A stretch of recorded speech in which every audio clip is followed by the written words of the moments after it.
All right, good evening, everyone. Happy Thursday, and welcome to Hoops Hobby Hangout. This is our 32nd hangout where we'll be talking about inserts from the decade of the 2000s. Specifically, I think we're focusing on the 2000 to 2001 season through 08-09, right before Topps and Upper Deck lost their license. So I think we had talked about potentially not including or considering Panini's first year in the 09-10 season. So excited to talk about that. Lots of people shared some really cool cards over the last few days.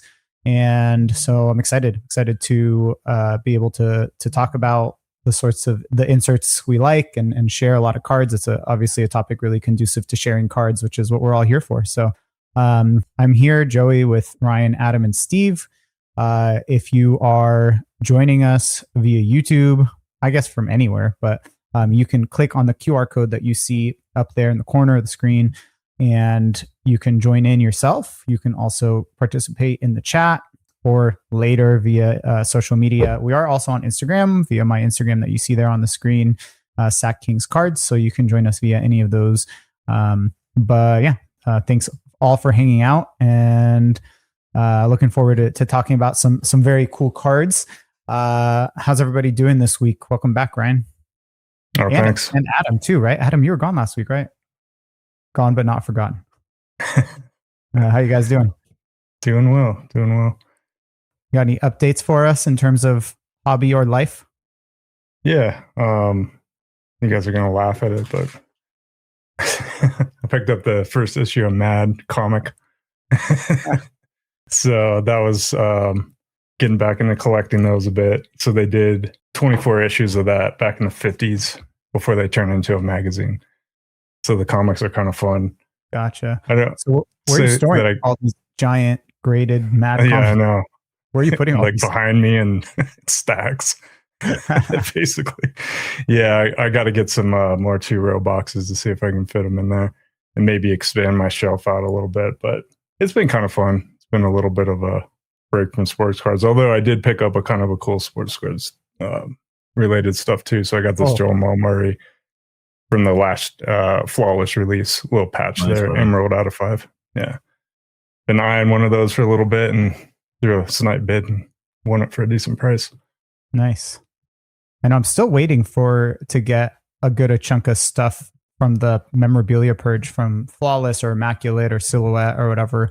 But I don't know that I've had a lot of luck doing that so far. Yeah, they're coming back a little bit. I see them show up and they're maybe not as popular as they were when they first released. So you might keep looking.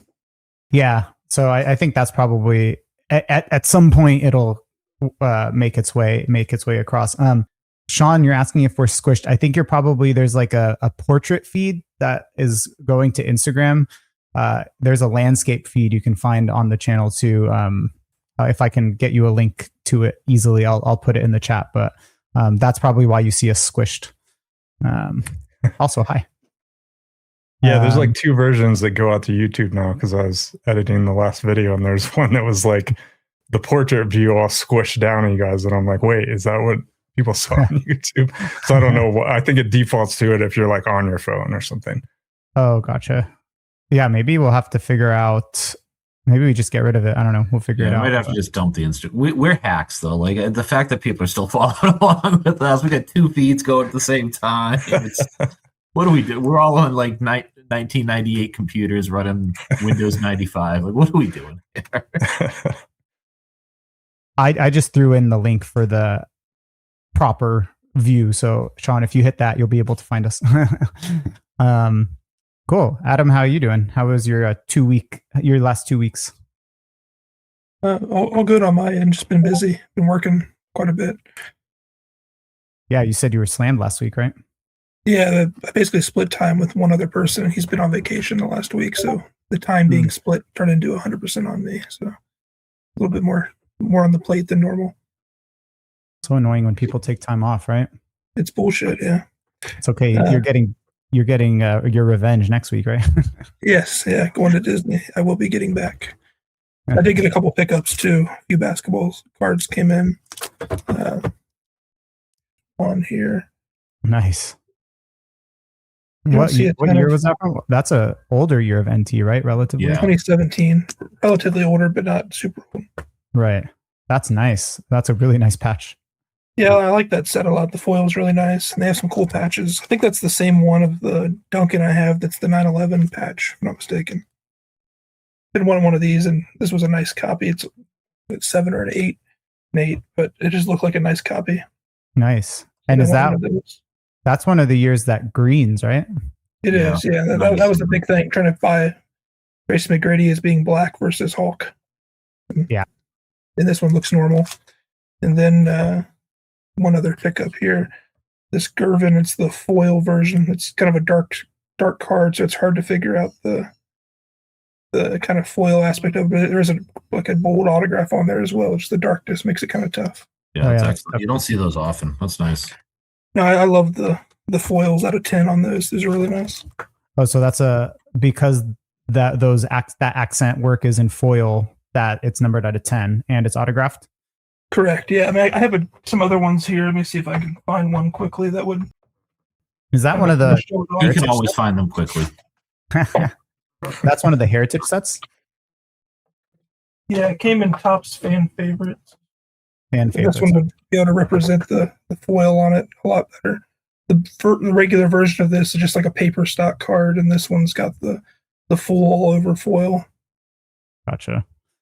Yeah, that's that really cool. design helps it out a little bit. Yeah, it definitely helps to see the auto. Well, good. Those are awesome pickups. Thank you. Yeah, Steve, you got anything coming in? So, Joey, I'm bringing a little different energy to me with me tonight. I'm doing something that I haven't done on the feed yet, and we haven't even talked about if it's allowed.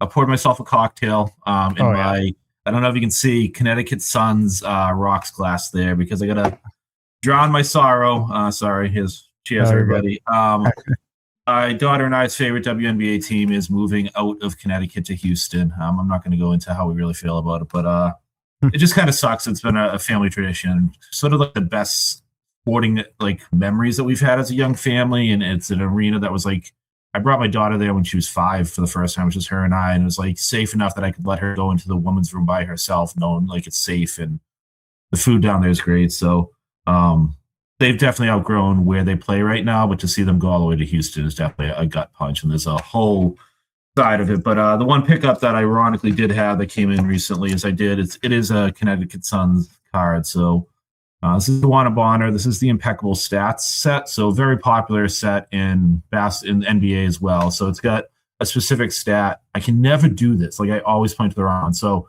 if you don't know, these numbers have like the hollow foil, but with the mosaic design to it. So DeWanna is the number 3 all-time leading scorer in WNBA history right now. So her all-time leading, or her highest point game, was a 41-point game. And I explicitly remember watching the game. I remember the highlights. So I share this on my Instagram. But what I didn't share on my Instagram is I don't have one. I actually have 3. Because Nice. this is her only ever this Connecticut Suns on-card auto that I know of. And they were redemptions, selling at one point for super, super cheap. So I actually took a few raffle tickets trying to get either the 41 out of 41 copy or the jersey number copy. And I didn't, but being that it's her only son, and she was like the first superstar player that I really started to follow when I got into the league. And I've got a game-worn signed jersey from her. And so she's definitely, at the centerpiece of my WNBA collection. So I have no problem having a couple, on-card autos for about $20-$25 a piece. So that came in today, and definitely, like I said, pretty upset about the moving of the team and stuff. But we'll figure out next steps from here. So that's my update. No one needs duplicates, Steve. It's ridiculous. Yeah, we don't know anything about that, right, Adam? Is the move a purely business decision? I mean, you said they've outgrown where they're playing, so I imagine they have. I don't want to waste it, but they were the first ever independently owned team in WNBA history. So when they first came in, it was an NBA sort of sister company, and then the NBA decided to dump a bunch of teams, and a tribal nation came in and bought the team as independent owners. And they've honestly been great stewards of the game. But it's owned by a casino, so it's a tribe that owns a casino, and the casino's in financial trouble, like a lot of casinos are, so they have to sell the team. unfortunately, they were not allowed to send the team out to open bids and allow the highest bidders. The WNBA sort of stepped in and forced their hand down to the Houston Rockets ownership. So it's kind of a messy situation. There's a lot to it.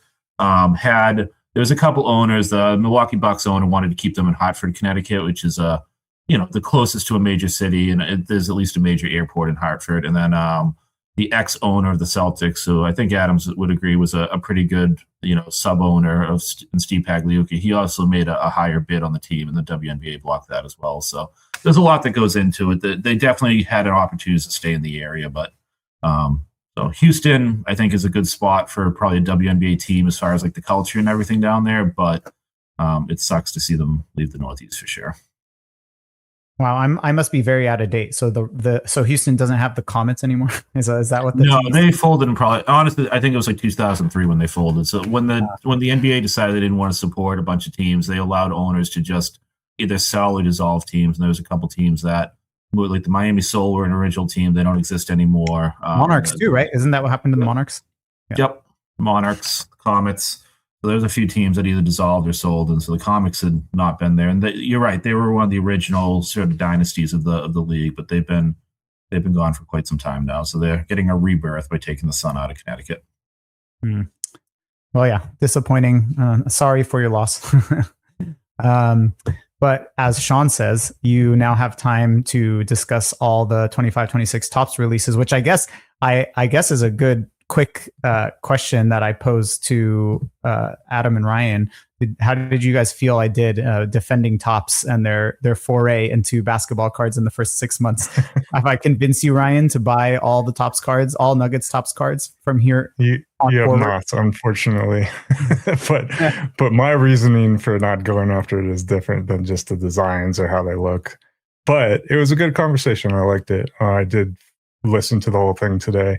Well, finish it up. I've been listening over the past couple of days, but yeah, you guys did a good job. I appreciate all the slide decks that you put together and all that. And, sometime in the future when Fanatics no longer controls Topps, I will probably go back. So yeah, good job. That's a fair point. I had a conversation with someone today about like voting with our wallet. So if you feel that way for sure about the company, then that's the way to go. That's really what it comes down to. So I could probably talk about designs and photography and all that as well. It was probably good that you didn't have me last week with my salty Fanatics takes, but yeah, that's basically why I'm not collecting Topps. I thought it would have been great. Yeah, would have. Yeah, it would have been fun. Adam, do you have a thought? I saw you unmute. Yeah, I mean, I feel like I've never been quite as aggressive about my take as Ryan. So I've always been kind of in the middle. I'm open to seeing something great. I've not seen too much I would consider anywhere close to that yet, but I'm not nearly as, opinionated one way or the other just by it being owned by Fanatics. So I'm still kind of in the gray area of not really able to be swayed to hating them or loving them, just hopeful that there's more to come as time goes on. You had mentioned that Cosmic Chrome looks cool. I didn't know. I still don't know if you were serious about that or if that was something you were trying at tongue in cheek or what. No, I think it does look cool. I don't like the fact that it's oftentimes like the 32nd Chromium set of the year. So like that it becomes redundant when they do so many different things in a Chrome variation or whatever. But I do think it looks good. If it was just like a standalone insert inside regular Chrome or something, I would like it better versus it being its own full set. But I do think the design is neat looking. It's popular in baseball. Like Very baseball popular. loves Cosmic Chrome. Yeah. So IndyCar cards threw in a question, and I think it makes sense to address it since, we're here and hanging out. He just watched, and I actually, one of the few games I've watched this season, watched 3 minutes of the Wolves Pistons game and 3 consecutive possessions with uncalled travels. How do you guys watch the modern NBA? That's a good question because it is super frustrating with the amount of foul calls that they call, from guys just flopping over. And then, the uncalled travel. Everybody travels now. They carry the ball. Like almost everybody carries the ball nowadays. It is a bit frustrating. So I agree with them. Yeah, I think the key is just not to look for uncalled travels. Because if you're looking for the negative or the problem, there's a lot to find, no question. Yeah. But it's one of those things. It's like, would you rather just not enjoy basketball. You know what I mean? Like if you're not a basketball fan, it would be hard for you to be swayed by the brand of basketball that we have today. But I think if you like basketball, it's just part of accepting the fact that that's the world we live in, and hope that it's evenly called on both directions, and it's not one person can carry the ball and palm the ball and do different things. The other team is getting called for it. Yeah, I agree with that, Adam. I think one is, and this sounds like such a cop out, and I fully respect that these players are bigger and stronger and faster than ever before, and to be able to watch the foot speed, like we talk about Kevin McHale having some of the best footwork in NBA history, and these guys can move their feet at 8 times the speed with 10 times the gracefulness. So I think part of it is we, get a little bias watching on TV, but if it's in your blood and it's what it is, like Adam said, as long as it's fair both ways and the game's consistent and then becomes competitive, I think you kind of get into the enjoyment there. But I will also say I do find the NBA, like I don't watch as much neutral site NBA basketball as I used to, because I do think a lot of that does take away the threes, the flopping, the travels, the throwing your head back.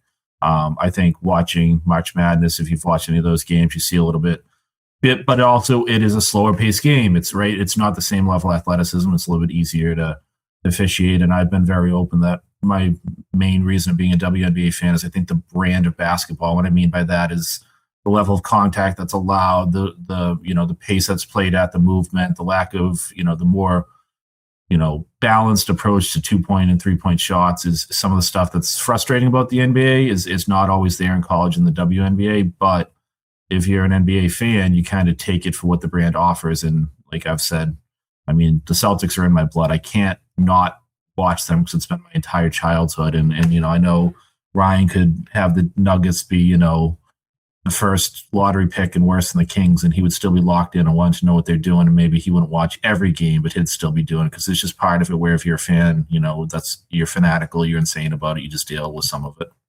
But it does get frustrating, Indy. I completely agree. Yeah. I mean, it's funny for me. I sometimes notice it, but I'm like, I don't feel like it takes away from the entertainment value for me. But I understand, especially if you're in, I don't know, IndyCar cards, if you're in like coaching or anything like that. But I'm sure it'd get frustrating if you're really technical, having to watch that. And then Sean talks about a LeBron checked in a fool where he took a bunch of steps and it wasn't called a few years ago. Yeah, it's funny what they like get away from. I remember one time like Russell Westbrook was taking an inbounds and he was walking it down the court, and I think he took like 5 or 6 steps without dribbling, and then everyone on the other side of the court was just yelling for a travel, and then the ref finally called the travel. So yeah, it's interesting. I mean, it's interesting, but it's a good question. So I saw the stat of SGA I think it was the last 3 games. He took as many free throws himself as the entire other teams during the games, which makes sense. That's what's actually frustrates me the most about modern NBA is just like how these fouls can get called by, like you said, you're just throwing your head back or falling to the ground. It just bugs the crap out of me. And when it's like this free throw contest games, I can't stand them. So a lot of times, even if they're playing the Nuggets and they're doing that stuff, I just got to turn it off for a little bit, maybe catch the last 2-3 minutes. Yeah, the traveling honestly doesn't bother me as much as the fouls. Like I've ranted in group chats enough for, I'm sure all you guys see. If I could change the NBA about one thing, it's that if the offensive player initiates contact, it's not a foul ever. Like I don't understand how you can drop your shoulder into a guy and just because that knocks his arm into yours, that it becomes then a foul. So I do think they need to officiate some of the fouls out of there, which would then stop the foul baiting, because you can make contact, throw your head back, or make contact or in LeBron's case, let's crap on LeBron. How many of those highlights no one even touches him and he just looks around and throws himself on the ground, right? Yeah. So the fact that players have learned to bait for fouls and it works for them. Like I actually don't think they shouldn't do that, because that's a tactic that unfortunately helps them win in the NBA. It's making for bad viewership. So the foul stuff is more egregious to me than the travels. I think it's just tough to, a step back and then an extra step to the side, but they're moving their feet and jumping at the same time. Like that's tough to catch in real time. But at the speed these guys go, the fouls are egregious. Yeah, and you can't blame them for doing it because it's like part of the game now. But it is very frustrating to watch. So, I know they've taken steps to try and mitigate that stuff, but it's not enough. But is what it is, I guess. Okay, so I think that is a good time for us to transition to our topic for today, which is the inserts from the 2000s, and a ton of people shared on Instagram. So thank you all for who shared on Instagram. Some of your favorites from the 2000s. I'll just call some of those out right now. We had John Istanbul Cards, Eurofractor, John, NYC Hoops Collector, Wolves Collector NBA, I Collect Wade, Slang and Rocks. I think I got everyone there. So thank you for everyone who did that. My apologies. I was someone pointed out. So I wasn't aware of this. So in the original kind of photo I used, I put one of the gold 1952 Topps style Wades in there because I actually thought that was an insert into the Topps flagship. And Adam, you're shaking your head. Can you Tasty Card Sandwich on Instagram already educated me, but could you educate everyone else who is ignorant like myself? I saw you post that, and I thought it was kind of funny too because it's a parallel, not an insert.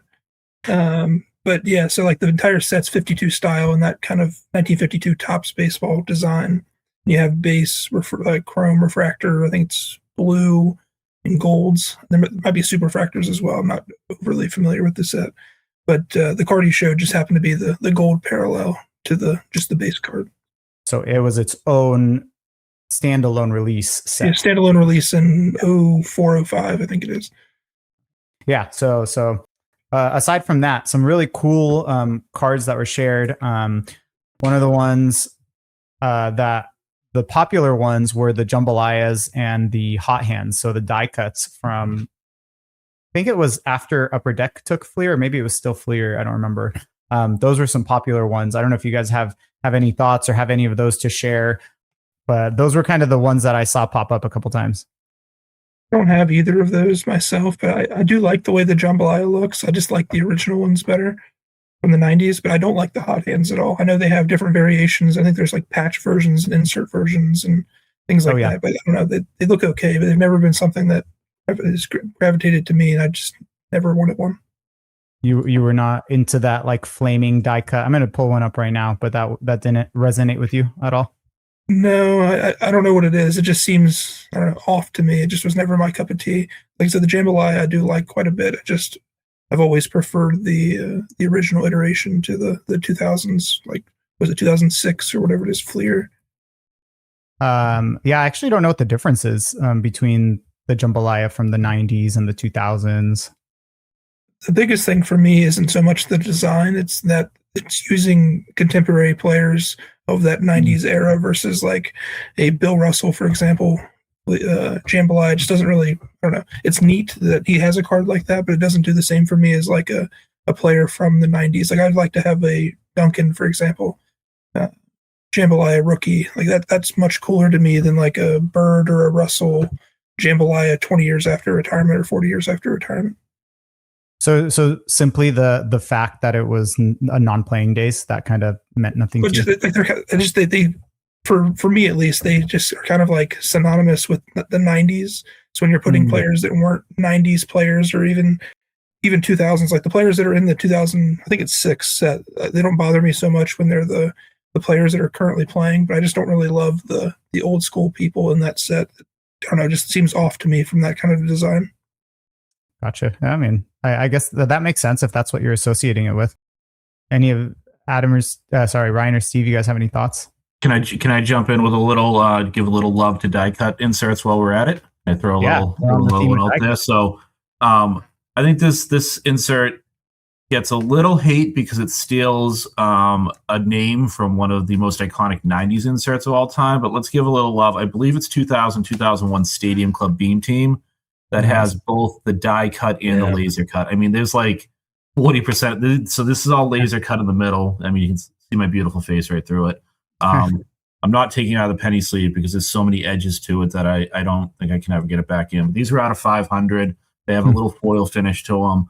I think this is just a great example of just being innovative, and while the hobby was down a little bit, trying. And I think that's where a lot of the early 2000s inserts came from. So I just wanted to, while you were talking, there you go, right? It's just such a unique set, and I feel like if you're, one of those cards you kind of want to have at least one of if you're a specific player collector or team collector. So I almost didn't pull that one out because it's like hard to get back in the binder. Yeah, this guy has got so many cuts in it. Yeah.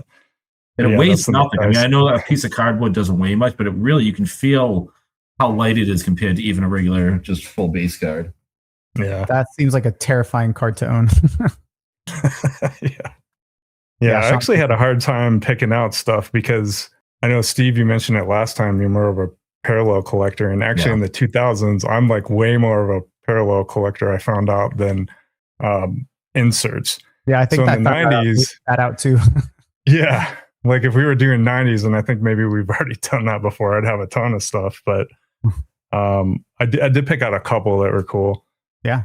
So this is the 2001 in the paint insert from Topps Chrome. So this is the McDice. That's nice. I don't think I've ever seen one of those in person. Yeah, they're pretty cool. I've been wanting a Tim Duncan of that for like quite a while, but they usually go for a little bit more than I'm willing to pay. But yeah, that one's kind of cool. And then the same year, this Flash and Fundamental insert set. And so this one is of Tim Duncan and Kevin Garnett. And this is they have like a base and then a refractor version. That's the refractor version of that. I just thought that was a cool one too. So is that like a blurred background to make it look like they're in motion sort of thing? Or it's just probably whatever tool they used at the time to combine photos and then cropped out the backgrounds. Yeah.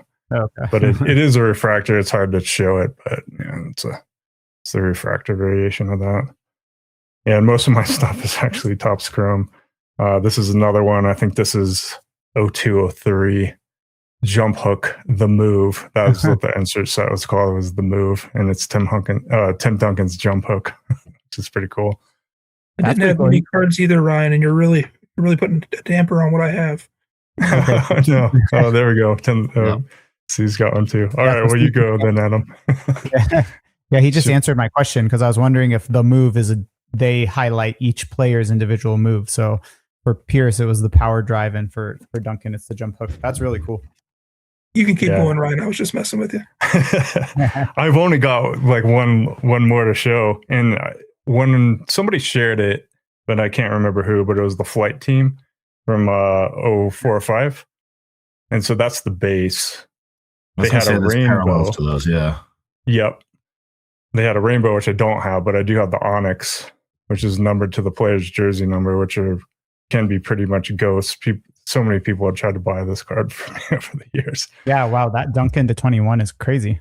Yeah, it's just a random card I found back in the day that somebody was selling, and I think it was like graded a BGS 7 or something like that, and I corrected out for the binder. But yeah, those are pretty cool, and they're kind of like hollow foil-ish, but yeah, being numbered to the jersey number can make some of them pretty tough. I used to have a bunch of those, and I sold them off to like a guy that was apparently going after the set. I don't, that would be tough, but that's what he said. I was like, I won't give him my Duncan, but I got other ones I'm not too into. So yeah, that's all I really got though. It's been hard to pick them out because, like I said, I do mostly parallels. So yeah, it's funny. I was looking through all my binders. I was like, oh, I don't have a lot of 2000s inserts. So you were talking about Flight Team. It just reminded me that I have from a different year the base version of the MJ. I don't know what year that is. It's a great photo. Probably. I guess 05, 06 or 06, 07. It says 2006 on the back. So yeah. Yeah, those are all really cool. On the topic, I mean, since you were talking about how a lot of yours are from Topps Chrome, the ones you were showing, especially that, the one with the move reminding me of this. I have the Mad Game. I don't even know what year. Oh yeah. That is like that one. I think that's like 102 or something. I have that one as well. Yeah, that's a really cool one.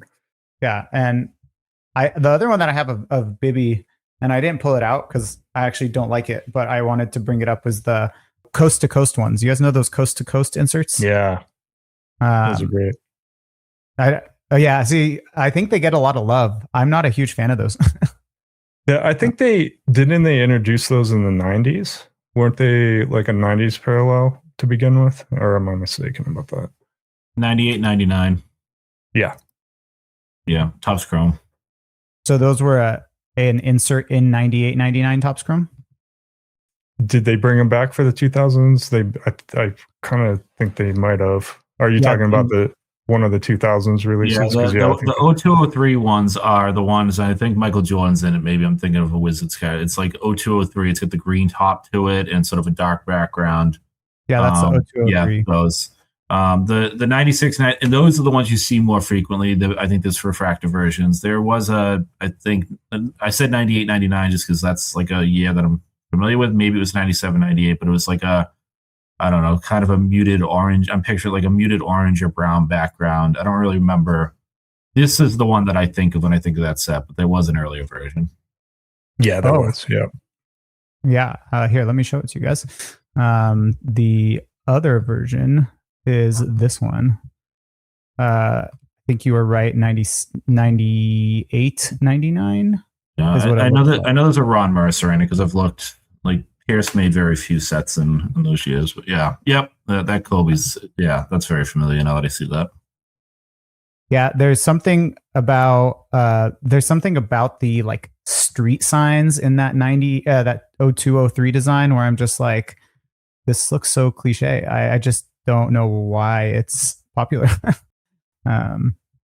But yeah, looks like all the Topps inserts now that are AI generated. It really does, right? Can you not see this as an AI generated card? I feel like that could very well be an AI generated card. But anyway, just a random thought that came up as we were talking about Topps Chrome inserts. Couple things in the chat. So Sean was saying he wasn't actively collecting in the 2000s, but has a few PC cards of Iverson Iguodala, KG, and some randoms. Yeah, it's funny. Wolves Collector NBA shared some KGs, and then Slang and Rocks shared some Webbers. There's some definite players where they were, obviously because of how good they are, they're really good subjects for 2000s cards, right? Like Weber, KG, Dirk, Kobe, obviously, and stuff. So it's interesting. It'd be interesting to see if there's kind of a trend in terms of player collectors. Like, I don't know, Steve, if you have a bunch of Pierces or if Pierce was a popular subject of insert sets back then. Just an interesting thought. Mark, welcome. How's it going? IndyCar cards. I don't actively collect basketball, but this make me want to dig through my box of Jordans, Barkleys, Jason Williams, and Bobby Suras. So, oh man, Bobby Sura. Nice. So actually, since you mentioned Jason Williams, this is the one that stood out to me from the few Jason Williams ones that I had. I thought I pulled another one out, but it ended up being 99, 2000. But I pulled out this from 2000, 2001. It's the Eyes of the Game.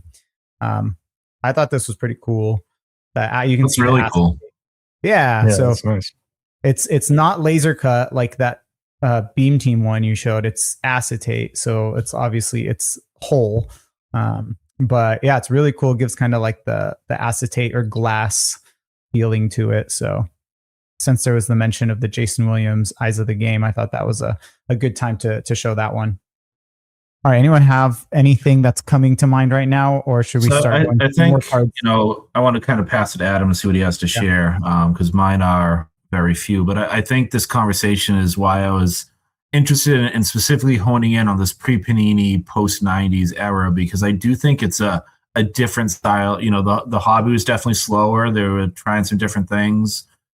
There isn't as much as far as inserts, even though people think of like this era as insert heavy. And the companies were highlighting specific players. So like Topps would highlight different players and Upper Deck would highlight in certain sets. And, I just think it's interesting to kind of look at this point. At some point we can do the Panini, inserts. We can do the 90s inserts, but this is going to end up being the one that is like the most, how do we really feel about this? Where there's other ones that's like, okay, this is the hyped insert. Did you like it? Did you not like it? This is sort of an odd era for stuff like inserts. And it was definitely a very parallel heavy. Even Upper Deck had a bunch of parallels. UD Exclusive had like out of 25 parallels, Spectrum parallels. So it's just a unique period in the hobby. Yeah, as I was looking through stuff, I noticed there's a lot of game worn because that was like the 2000s of the era of the game worn like Jersey Peaches. So I got a bunch of those. And then I got a bunch of autos because that was like a big thing too. And I do agree with you, Steve. I think there is a good amount of inserts out there, but it was like, it's harder to find them than the 90s stuff for sure. It's interesting. Actually, if I could just ask a question before Adam, you share your card. So we know the inserts from the 90s, right? Like the jambalayas you were talking about, Adam, the specific ones like the Dunkin' Go Nuts or whatever, right? All those things. We know the inserts from the Panini eras, like the Kabooms and the Downtowns and things like that. Although there's ones that I actually prefer much over those. And so are there standout inserts from this? I like the way you penned it, Steve, the post 90s pre Panini era. Are there like cream of the crop inserts and whatever, at least in terms of the way they're perceived by the hobby as a whole? We won't talk about what makes them cream of the crop. I mean, for me at least, I could be wrong in this, but I don't really think there's anything that's new to that era that is very popular. Like the jambalayas we talked about, there are many people who love the newer iteration of those. And like that's cool, but it's still taking from the 90s. So I don't know of anything that's like rated in the 2000s that's super sought after. I'm sure there's something out there like those Flight Team, the Rainbows and the Onyxes, stuff like that. Those are probably a little newer, but that's kind of like an outlier. And I think that's more of like a hobbyist set, not like super mainstream either. Yeah, I agree with you, Adam. I think there's some sort of reused concepts. Like we talked about the All-Star die cuts from Upper Deck a few years ago, Upper Deck SC, not a few years ago, a few episodes ago. I think there's a few insert sets that have specific Kobe cards or Michael Jordan cards in them that get some love, but there isn't, and you could argue, is limited logos from, Upper Deck exquisite technically an insert set because it's not the base card. Yeah, as far as like your traditional, what you think of as an insert set, there's nothing that jumps to top of mind as far as the chase set that even like a Kerry Kittles would sell for big money just because it's that set type of thing going on in this period. Yeah, because I was going to say, I mean, under that definition, wouldn't every memorabilia and autograph set be an insert set according to that definition? Yeah, I mean, that's why the NTRPAs are such a big deal because they're technically a base rookie that's an RPA. So, I mean, you could go to that realm, but I think we all, just as far as like talking cards, know we're differentiating between, like a memorabilia set, auto set, and then like your traditional insert set. Yeah. All right, cool. Adam, go ahead. Sorry to interrupt you. No, you're good. And like the rest of you guys, I have been through some of my boxes and almost everything I found was parallels of base cards rather than inserts from this era. Yeah. But I did find a couple that I thought were cool. One being the 57 design in 07. Obviously, Steve and I did this set and we like it. So it kind of has an extra appeal to me on top of just being a player I like and a parallel that I like of it. But these are numbered to 50. So you can't blame me for putting in that 52 top style. I mean, it's just the same thing. I didn't realize it was its own set. So, but yeah, I'm that's not awesome. Give you that slack. Then I just had one other one that I pulled out. This was one I actually searched out for a good while, a couple of years probably. I need to crack it. I've just never cracked one of these slabs before, and I'm a little nervous.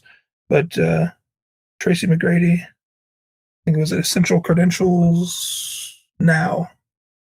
I just love the way the parallel is kind of that silvery blue and it goes with the big colors so well. Yeah. Well, are the nows not parallels to the base? Well played, Joey. I was leaving that one out there for you to take. Yeah, I mean, I guess that's well played, I guess. I got to punch back. Back. No, it's fair. I don't think of them as being parallels to the base, but I guess technically they are. So that even further takes away from what I have of inserts of this era. But yeah, I mean, I guess in the same way that like that, similar to the way that like 52 style card is, that is the same design, just with some kind of overlay. So I guess you could say the same thing there. And that wasn't meant to be snarky. Kind of I was genuinely on those. Yeah, I was genuinely asking. That wasn't meant to be snarky. No, you're right though. Like I didn't think about it, but I mean, there's definitely something there. It's kind of like a gray area. I think you could argue either side, but now that you say it, I would probably agree with you that it is more of a parallel than an insert. So, yeah, I guess we could technically consider some of these jersey cards parallels too. Like here's is this Finest? Agreed.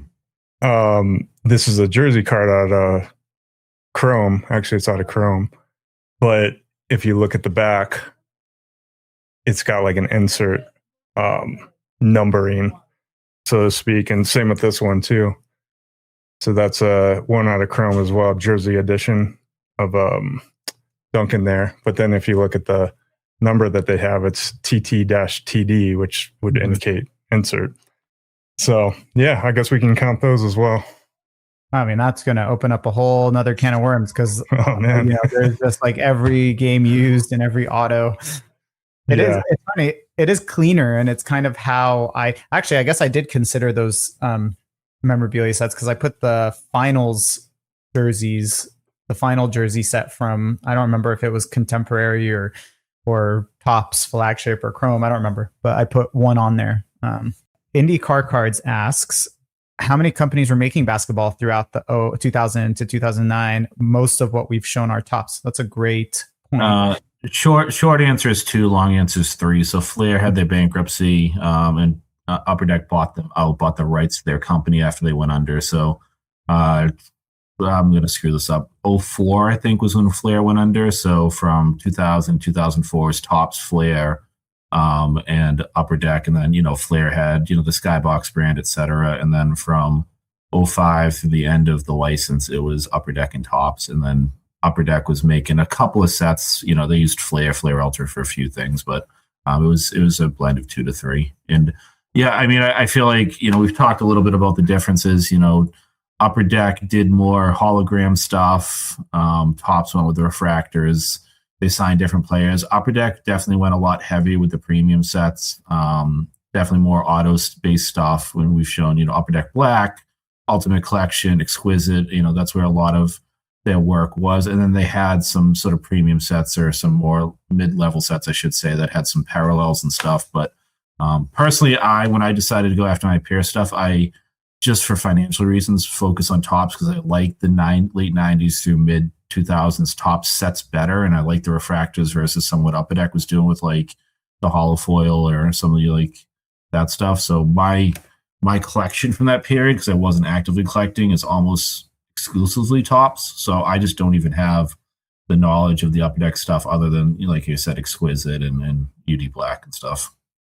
That's a really good call out. I mean, I didn't realize that it was mostly Topps, and I have actually a bunch of Fleer I can show now, but yeah, it's a good call out. I didn't realize that. I can pull out a UD insert that I have, but I'll use that opportunity to show a couple Fleer ones. The first actually insert that came to mind when we brought up the 2000s insert to me is this stupid cheap insert that I just love because I love cards like this, and it's the Player of the Week cards from Fleer Mystique. So obviously you have a very calendar-esque theme. It's Player of the Week. It might be hard to tell that they shine really nice. And then it describes in the previous season, Chris Webber's he won Player of the Week honors. So it's an insert set that goes through and chronicles that player and when they won Player of the Week in the previous season. It's not expensive. It's super cheap. But I like the sets that chronicle or reference specific moments, events, accomplishments, things like that. That is such a goofy card and yet so appropriate for like the early 2000s that I absolutely love it. It's the design, what they were doing, what they had for access for like computer editing at the time. Yeah, it's just and it's a very Flair Mystique style card too. Like it's very reminiscent of that set. Yeah, I mean, I'm not the most familiar with the set, but yeah, it definitely I felt is very unique. This is tail end Flair Mystique. This is 99 2000, but that's just the base. But yeah, I always liked Mystique. I thought they were kind of cool. I have 2 more Fleer ones. So I have the base version, but I guess I figure I might as well show the other one. This is from Fleer Focus. It's the Planet Hardwood cards. This is the Odom. This is the parallel that the base is pretty much the same, but without hollow foil. It's just gold foil. It might be hard to tell. I'm trying to That's cool. I've never seen those before. Yeah, so Yeah, it's this really is cool. kind of a platinum-esque foil, hollow foil, and then I don't know why it's got this VIP edition stamp right there. It's from Fleer Focus. It's numbered. This one is numbered out of 50. The VIP edition is numbered out of 50, and the base is unnumbered. Is there a bit of a lenticular? I don't know if it's just the cheap cameras we use, Joe. Is there a bit of a lenticular like feature of the background there? No, no. Okay, it's just no. There's nothing lenticular. Like there's no effect in the background. It's just the foil. Yeah. And then the last one that I pulled out, I don't know, maybe it's just cool to me because it's the only LeBron rookie insert I have, but it's the Work of Heart from Fleer Avant. So it's the Work of Heart insert. And then it just has something in the back about how, hardworking or dedicated he is. So, and that one is numbered out of 299. So a couple Fleer ones there, since we brought up the question about Fleer, or I guess the question about tops. So Yeah, I'll jump in because what, Joey, you said that we couldn't bring 99 2000s to the table, but I'm going to do it because this is our hangout. And also you don't have anything. But I just think these are more indicative of the 2000s than they are, I feel like, 90s cards, and they both are Fleer brand. So I got a Hoops card and a Skybox EX card. So the first one I wanted to share, just because it's so unique, is the Hoops Pick Your Player or Build Your Own Card. So these were a redemption from 99 2000 Hoops. And what it was, there were 3 players in it, or 4 maybe. No, 3. I forget. 3 or 4 players. But they would make up to 250 cards. And the redemption was you got to pick the front of the card and the back of the card that they would print for you. So 1 out of 250, you could have them all different. So there's 9 potential iterations that are out there. And there are people that try to super collect, get all 9 iterations. You never know how many of each because, I could pick front 1 and back 3, and Joey could pick front 1 and back 1, and Adam could pick, So this is the redemption card, and then I have a Paul Pierce version of it. I'm not going to sit here and so I can just so this is front 1 and back number 2. And then it actually happens to be the jersey numbered copy, so 34 out of 250. So nice. This feels like just such like something different, and then a very 2000s era feel to a 99 2000s card, in line with I think what a lot of people like about some of the jambalaya is 99 2000 Skybox EX, the EX Exceptional. And these I love because whatever they did with the textured background and the effect there, when you hold these in hand, they really, really look like they have depth to them, as if like the players sort of floating over, I don't want to say black hole or anything, but there's a base out of red. This is the green out of 500. Then there's a blue out of 250. And they're surprisingly tough. They're a nice die cut black border. So if you're into grading, they're really tough to grade. But I just think this is like such a 2000s like style of insert. And that honeycomb. Yeah. That's what I call them, the honeycomb background. Three-dimensional right there. That was very cool. I didn't realize that. There's the Hoops build a card of Tim Duncan. Nice. Yeah. That is very nice. Like it's a cool interactive way, right? Like it seems really easy for them to do. It'd be a cool thing for them to continue to do today. Yeah. Yeah, it is definitely unique. Just some comments from the chat. Pretty ignorant from IndyCar cards on this era. The last year he bought was the year of the top space had the orange border. Was that 1999? I don't know if anyone knows off the top of their head. And then a couple boxes during LeBron's rookie year. And then Gary says he loves the Fleer stuff, and he was a much bigger fan of them in that era. They did great stuff. I actually feel kind of the same way. Like as I was like when I go through and look at a player in my Kings PC and I look at all of their from the 2000s, I look at their tops offerings, their upper deck offerings, their Fleer offerings. I always felt like Fleer had the most diverse collection of different kinds of cards and colors and designs. Although I think I might lean towards tops in terms of what I think is the best aesthetically, but I think that Fleer's their diversity and variety was very cool.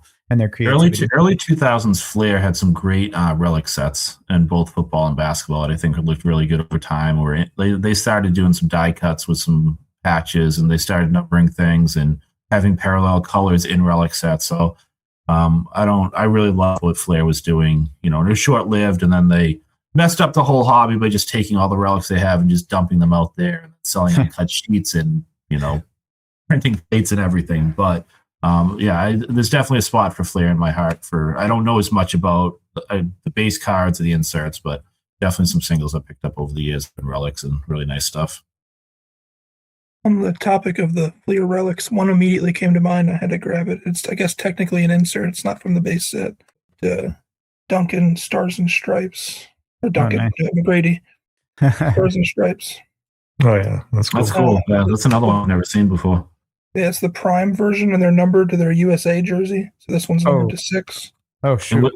Would that be an Olympic year jersey? I honestly don't even know much about McGrady's international. Would that be... Does it even say? Yeah. I'm just curious if it was. Yeah, the U.S. men's team, the Olympic. Nice. That's sick. It's hard to tell, but it's red, white, and blue, all three. Yeah. Colors. Yeah, you can see that. That's cool. Yeah, that's very cool. Apparently, Press Pass IndyCar Cards is saying did a custom card where you pick the front and the back in racing. So that is very cool. And then he calls out the Fleer Field of Game relics. So I know I've heard of it. I can't picture it off the top of my head.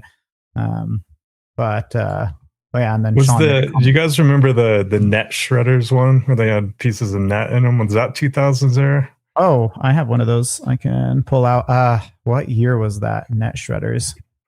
Yeah, it could be late 90s, but I don't have one. But I always see them pop up in like eBay searches and stuff. It's 1999, 2000 Skybox Apex. That's right on the edge. We can include it. Yeah, if you were the first one to break the rule, so I think that's fair. Well, you got to share yours now if you can find it. Yeah, I'll be able to find it. I just need a second. I'm not like Adam, where everything is cataloged like a library. I just know it's in one of these binders here. Here we go. Yeah, it's fun taking cards out of binders when you're on the spot, isn't it? Yeah, so it's these guys. And they're crazy because the thickness is just like wild. So this is the Weber. Yeah, that's cool. Yeah, so it's a game used net. And you can see here on the edge how it's like bulking from the net. Yeah, that's cool. I don't know if I can get that. Yeah. Oh, yeah, it's popped out the whole popping out front of the card. That's awesome. I always wondered, I'm like, because I've never seen another one of these in person. I wonder if that's normal. You can see on the other side too, hopefully kind of similar. Yeah. I would bet. Yeah. That's not when you're getting a PSA 10 on. Sorry, Joe. Say again? I said that's not when you're getting a PSA 10 on. Sorry. Oh, yeah. I should probably just toss it then. Yeah, it's worthless. Gary mentions that Apex was such an underrated set. He missed it when it came out, but the parallels really pop. I feel like those parallels are really popular, right? I don't know. I can't say off the top of my head. Yeah. Oh, Bobby, what's up? He says, only able to pop in for a second. He wanted to mention some of his favorites. 2001-2 pristine autographs. I'm going to have to pull one out. Towel relics. Pristine autographs. Can you tell me, Hoops Hobby, if this is the year you're talking about? Oh, yeah. Okay. Is that 01 or 2? Yep. Yeah, that's the one he's referring to. I think these are unbelievably nice looking in hand. Pristine had value for a Duncan. Autos that were great. Say that again, Steve. Sorry, I was just talking over Adam rudely. I thought he was done and just agreeing with him completely. But it's some really nice looking stuff from Pristine. And here's the Bobby Jackson version for the pores. God, that looks really nice. If you really want to go, so is this? Let me just see. Is this?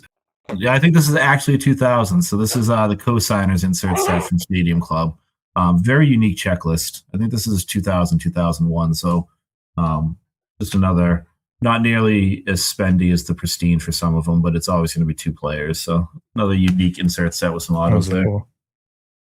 Yeah, IndyCar Cards said that the early 2000s pristine cards are some of the most gorgeous. Yeah, I think that the early 2000s chrome stuff is super nice. Finest, pristine, chrome. Like they all just had really nice designs. Their memorabilia sets were really nice. That those early 2000s chrome jersey sets are my favorite of plain jersey cards. I mean, patch cards obviously are a different story, but for plain jersey cards, those are definitely my favorite. Yeah, they're like, I want to say the pristine, they have like a bunch of layers, and mine's in a binder back there, but I do have a Duncan and a Ray full of friends. But just like the depth of the card was really nice. It's not just like a flat with a refractor on it. You know, it's actually got some like depth to it. So I always thought those were really nice. Yeah, and to Sean's point about it being a TD heavy show, yeah, I think, correct me if I'm wrong, guys. Like Ryan, I know Duncan's a pretty big PC for you.